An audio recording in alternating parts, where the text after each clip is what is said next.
साथियों नमस्कार। आज हम जानेंगे किस तरह से व्हाट्सएप को कंप्यूटर पर लॉगिन करें। साथ साथ अगर किसी ने आपको व्हाट्सएप से फाइल भेजी है, कोई भी डॉक्यूमेंट भेजा है, तो उसे आप कैसे डाउनलोड करें। और आज मैं इसी वीडियो में आपको बताने वाला हूं कि कैसे आप बहुत ही आसानी के साथ आप एक्सेल की फाइल को पीडीएफ में कन्वर्ट करें। तो वीडियो को बिना स्किप किए आप पूरा वीडियो देखें जिससे आपको पूरी जानकारी मिल पाए। तो आइए इसके लिए हम शुरुआत करते हैं। सबसे पहले हम यहाँ पे क्रोम को ओपन करते हैं और यहाँ पर हमें एक साइट लिखनी है web.whatsapp.com। web.whatsapp.com ओपन करना है। जैसे हम इस पे ओपन करेंगे, लिख के इंटर करेंगे तो यहाँ पे www.whatsappweb.com आ जाएगा। web.whatsapp.com आ जाएगा तो हमें इस साइट को ओपन कर लेना है। देन अपने मोबाइल फोन में जाना है, उसमें व्हाट्सएप को ओपन करना है और व्हाट्सएप ओपन होने के बाद मोबाइल के दाहिनी तरफ आप देखें तो कॉर्नर पर 3 बटन मिलेगी, जो 3 डॉट है, उस डॉट पे आप टच करें और फिर वहां पे आपको ऑप्शन मिलेगा लिंक डिवाइस। लिंक डिवाइस पे जाके यूज मोबाइल डेटा को सिलेक्ट करके फिर उसके बाद आप इस कोड को स्कैन कर दें। जैसे ही आप कोड स्कैन करते हैं, ठीक आपका व्हाट्सएप ओपन होना चालू हो जाता है। तो यहां पर हम आपको दिखा रहे हैं कैसे व्हाट्सएप ओपन होता है। तो ये इस तरह से यहाँ पे व्हाट्सएप ओपन हो चुका है हमारा।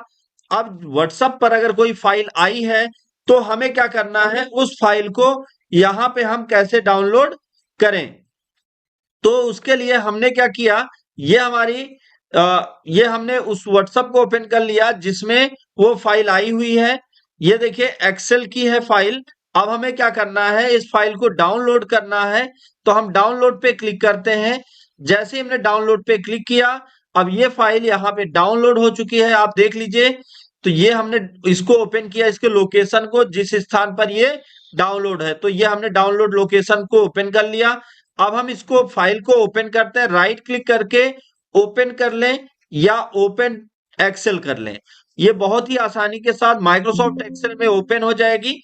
यहाँ पे हमें क्या करना है, यस ऑप्शन को सिलेक्ट करना है। जैसे ही हम यस ऑप्शन को सिलेक्ट करते हैं तो ये पूरी की पूरी फाइल यहाँ पे हमारे सामने ओपन हो चुकी है। अब इस फाइल में हमें थोड़ा सा परिवर्तन करना है और परिवर्तन करके इसको पीडीएफ बनाना है। तो मैं आपको दिखाता हूं कैसे आप क्या परिवर्तन कर सकते हैं। फॉर एग्जाम्पल, जैसे आप देखें यहाँ पे तहसील तहसील जो है ये काफी बड़ा है, तो इसको आप छोटा कर सकते हैं। तो आप ऐसे पकड़ के ड्रैग कर दें और यहाँ पे या तो आप 2 बार क्लिक कर दें तब भी ये एडजस्ट हो जाएगा, और या तो आप पकड़ के इसको छोटा कर लें तो भी ये एडजस्ट हो जाएगा। तो यहाँ पे हमने इसको छोटा कर लिया। देन पुलिस स्टेशन है फील्ड का नाम, तो इसको भी हमने ऐसे ड्रैग करके छोटा कर लिया। फिर उसके बाद अब ये एरिया है, इसको कैसे सेट करें, बहुत ही आसान है। तो हमें क्या करना है, ये पूरे के पूरे सेल को ऐसे सेलेक्ट कर लीजिए। यहाँ पे आप रैप टेक्स्ट अप्लाई कर दीजिए। रैप टेक्स्ट अप्लाई करने के बाद आप इसको पकड़ के छोटा कर लीजिए। तो जैसे ही आप छोटा करेंगे तो आप देखिए इसकी साइज ऑटोमेटिक एक्सेल में एडजस्ट हो जाएगी। फिर उसी तरह से अब हमें क्या करना है, सबसे पहले तो हमें पूरे के पूरे कॉलम पर आप इस तरीके से बहुत ही आसानी के साथ इसकी पूरी सेटिंग कर सकते हैं। आज यहाँ से आप सेटिंग भी सीख लें, नहीं तो आपको बहुत समस्याओं का सामना करना होगा। तो इसलिए आज हम सेटिंग भी इसकी सीख लेते हैं। तो हमने सेलेक्ट किया, सेलेक्ट करके सब पे रैप अप्लाई कर दिया और रैप अप्लाई करके हम इसको अपने अकॉर्डिंग छोटा या बड़ा कर सकते हैं। और यहां से हम कॉलम को थोड़ा सा बड़ा कर लेते हैं, जिससे अगर इन केस आपने कोई गलती कर दी है, जैसे यहाँ पे सीरियल नंबर, तो इसको आप छोटा कर सकते हैं ऐसे। फिर उसके बाद यहाँ पे डिस्ट्रिक्ट नेम छोटा है तो इसको आप छोटा कर सकते हैं। यहाँ पे देखिए डिस्ट्रिक्ट नेम में यन के बीच स्पेस दे दीजिए तो ये ऑटोमेटिक एडजस्ट हो जाएगा। दूसरा, शॉर्ट टाइप, ये फील्ड का नाम है, तो फील्ड में हमें क्या करना है, इस फील्ड को भी हम छोटा कर लेते हैं। कैसे, इस तरह से पकड़ के, तो यहाँ पे हम इसको छोटा कर लेते हैं। तो इस तरीके से हमें क्या करना है, सभी फील्ड को छोटा कर लेना है अपने अकॉर्डिंग जैसा हम चाहते हैं। अगर इन केस कोई फील्ड आपकी ऐसे इस तरीके से हो रही है तो इस पे रैप हटाकर अलाइनमेंट में चल के श्रिंक टू फिट अप्लाई कर सकते हैं। यहाँ पे श्रिंक टू फिट ऑप्शन है, जैसे ही इसको सेलेक्ट करके आप ओके करेंगे तो ये ऑटोमेटिक इस सेल में बहुत छोटा सेट हो जाएगा। इसकी साइज को आप अपने अकॉर्डिंग एडजस्ट कर सकते हैं, या आप रैप अप्लाई कर सकते हैं, या आप इसके फॉन्ट साइज को छोटा कर सकते हैं। तो ये हमने छोटा कर लिया। अब हम इसी तरीके से आपको जल्दी जल्दी सबकी फॉन्ट साइज को चेंज करके दिखाते हैं, जिससे आपको ये बहुत ही आसानी से समझ में आ जाएगा।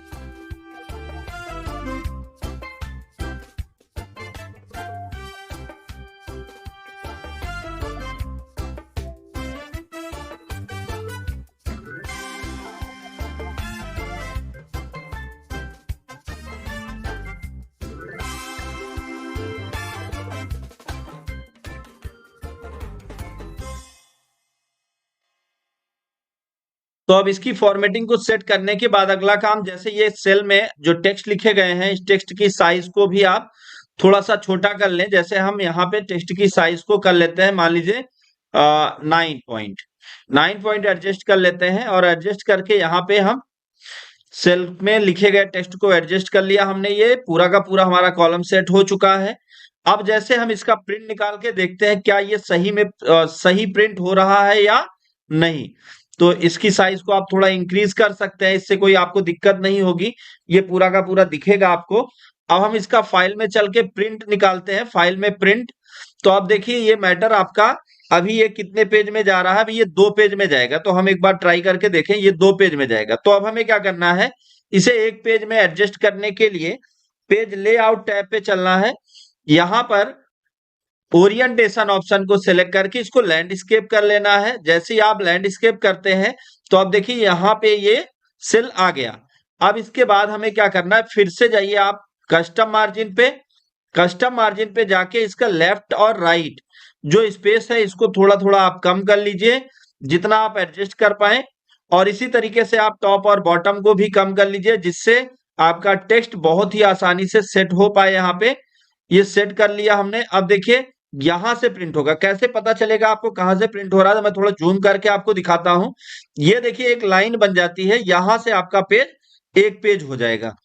तो अभी हमारे पास लगभग 3-4 कॉलम ऐसे बचे हैं जो इस पेज में एडजस्ट नहीं हो रहे हैं। तो क्या ये भी एडजस्ट होंगे? तो वीडियो को बिना स्किप किए आप पूरा वीडियो देखते रहे, जिससे आपको ये भी जानकारी मिल पाए कि इसी पेज में हम इसको कैसे एडजस्ट करने वाले हैं। तो इसके लिए फिर से हम मार्जिन पे चलते हैं, कस्टम मार्जिन को सिलेक्ट करते हैं। देन यहाँ पे हमें क्या करना है, आ जाना पेज ऑप्शन पे। पेज ऑप्शन पे जैसे आते हैं, यहाँ पे आप पेज साइज देख लें, इसको A4 करें। A4 करने के बाद यहाँ पे एडजस्ट टू जो ऑप्शन है इसको आप 90 डिग्री कर दें। 90 जैसे ही आप करते हैं तो अब यहाँ पे आ जाता है। अभी हमारे पास 3 कॉलम और बचे हैं जिसको एडजस्ट करना है। तो बहुत ही आसानी के साथ आप इसको भी एडजस्ट कर सकते हैं। हमें क्या करना है, पेज में जाके इसको 90 की जगह पे 85 कर देना है। 85 करने के बाद 2 कॉलम अभी एडजस्ट हुए हैं। तो अब हम क्या कर सकते हैं, एक ऑप्शन और है हमारे पास। ये जो टेक्स्ट है, इस टेक्स्ट की साइज को भी हम थोड़ा कम कर लेते हैं, क्योंकि इसको एडजस्ट सेल में एडजस्ट करने के लिए अगर टेक्स्ट की साइज को आप कम कर लेंगे तो ये भी आपके लिए बहुत ही फायदेमंद होगा। तो हम सेलेक्ट करते हैं और सेलेक्ट करके सब टेक्स्ट की साइज को 9 कर देते हैं। जितने भी टेक्स्ट है सबकी साइज को 9 कर देते हैं। और जब इनकी साइज को हम 9 करते हैं तो ये देखिए पूरे के पूरे टेक्स्ट आपके यहाँ पे एडजस्ट हो चुके हैं। अभी जिसमें अगर थोड़ा बहुत इधर उधर है, स्पेस है, उसको आप एडजस्ट कर लीजिए। और एडजस्ट करने के बाद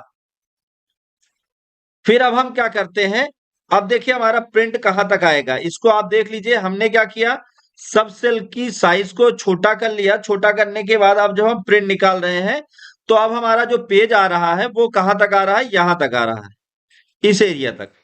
तो अब ये एक पेज बन जाएगा जैसे हमने इसके फॉन्ट साइज को। अब प्रिंट निकाल के आप देखिए क्या ये पूरा एडजस्ट हो जाता है। तो हाँ, ये पूरा का पूरा हमारा एक ही सेल में, एक ही पेज में एडजस्ट हो जा रहा है। अगर आपको लग रहा है कि थोड़ा और स्पेस इधर बढ़ाना चाहिए तो आप अगेन जो है चलते हैं कहां पे, लेआउट में, और यहां आप मार्जिन पे चल के कस्टम मार्जिन कर दें। ये प्रिंट से रिलेटेड जितनी भी सेटिंग आपको मिलेंगी यहां पे आप देख सकते हैं।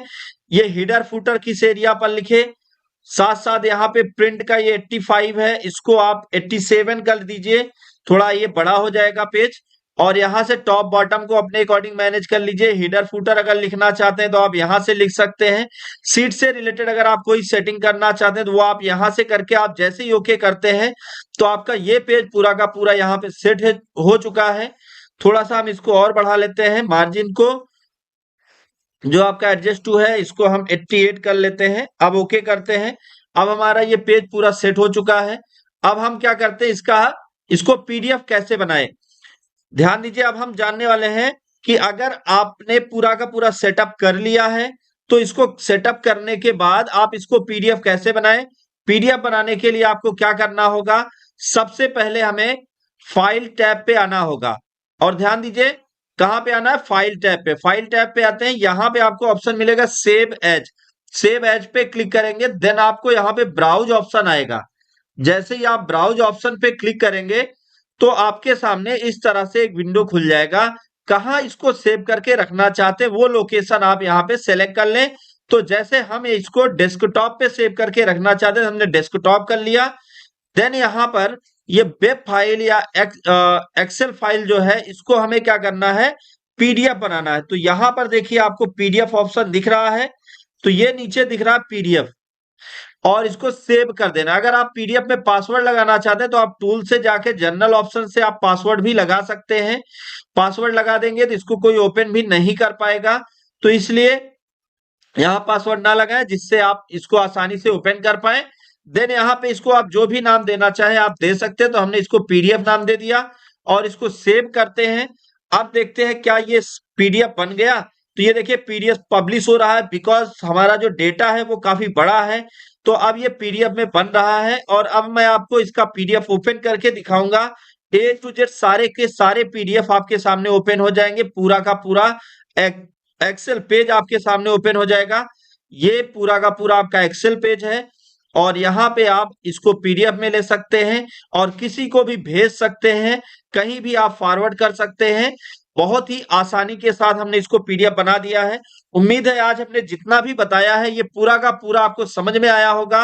अगर ये आपको समझ में आया हो तो वीडियो को लाइक करें, ज्यादा से ज्यादा लोगों तक शेयर करें ताकि उनको भी ये नॉलेज मिल पाए। दोस्तों thank you so much video को अंत तक देखने के लिए।